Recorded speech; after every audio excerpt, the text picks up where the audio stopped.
வணக்க நண்பர்களே, இந்த வீடியோவில் நம்ம என்ன செய்தி பார்க்க போகிறோம்னா, பார்க்காமலேயே மலர்ந்த காதல், 2 மாதத்தில் திருமணம், 18 ஆண்டுகளாக அழகான வாழ்க்கை, இறுதியில் நடந்த கொடுமை, மனதை உலுக்கிய உண்மை கதை. வாங்க என்ன தகவல் என்ன செய்தின்னு இந்த வீடியோவில் நம்ம பார்க்கலாம். முதன்முறையாக நம்ம சேனலை பார்க்குறீங்கன்னா சப்ஸ்கிரைப் பண்ணாதவங்கள சப்ஸ்கிரைப் பண்ணிக்கோங்க. பெல் பட்டன் சிம்மலமைக்கி நம்ம சேனலோட நோட்டிஃபிகேஷனை எனபிள் பண்ணிக்கோங்க. நாங்கள் போடுற வீடியோ எல்லாமே உங்களுக்கு உடனுக்குடனே வந்து சேரும். வாங்க என்ன தகவல்னு இந்த வீடியோவில் நம்ம விரிவாக பார்க்கலாம். 2002 வந்த ஒரு தொலைபேசி அழைப்பு அதேஷ் அசுதாவின் வாழ்க்கையை மாற்றியது. அந்த அழைப்பில் கேட்ட பெண்ணினுடைய குரல் தனது வாழ்க்கையில் துணையை அவங்க கண்டாங்க. வெவ்வேறு சமூக பின்னணிகளில் இருந்தபோது மகாஷ்டமி நாளில் அவங்க நேரில் பார்த்தபோது காதல் இன்னும் ஆழமானது. எளிமையான தோற்றம், கள்ளமில்லாத பார்வையும் அசுதேஷை வெகுமாக இருந்தது.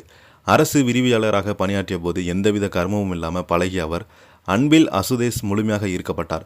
மனைவிக்காக தனக்கு மிகவும் பிடித்த மீன் உணவையும் கைவிட்டு முழுநேர சைவமாக மாறினார். அறிமுகமான 2 மாதங்களில் இருவருமே திருமணம் செய்து கொண்டாங்க. கவிதைகள் எழுதுதல இசையில் ஆர்வம் கொண்டிருந்த மனைவியுடன் கழித்த 18 ஆண்டுகளை தனது வாழ்நாள் முழுவதற்காக வரமாகவே அசுதேஷ் கருதினாங்க. இருவருடைய வாழ்க்கையில் காதல், புரிதல், அன்பு ஆகிய முக்கிய இடம் பிடித்ததாக பகிர்ந்த நினைவுகள் தெரிவிக்கிறாங்க. 2021 கொரோனா பெருந்தொற்றால் மனைவியை இழந்த பின்பும் அவரது நினைவுகள் இருந்து அசுதால் மீள முடியாமல் இருந்திருக்கிறார். தங்களுடைய 25வது திருமண நாளுக்காக அவங்க எழுதிய கடிதங்கள் இன்றளவும் பத்திரமாக பாதுகாத்து வருகிறார்.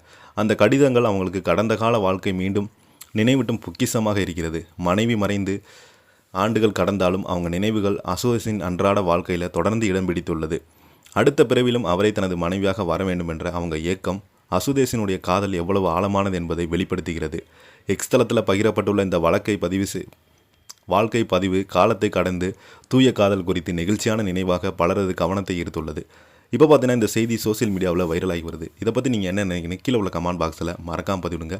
இந்த வீடியோ உங்களுக்கு பிடிச்சிருந்தால் லைக் பண்ணுங்கள், ஷேர் பண்ணுங்கள், கமெண்ட் பண்ணுங்கள். நன்றி, வணக்கம்.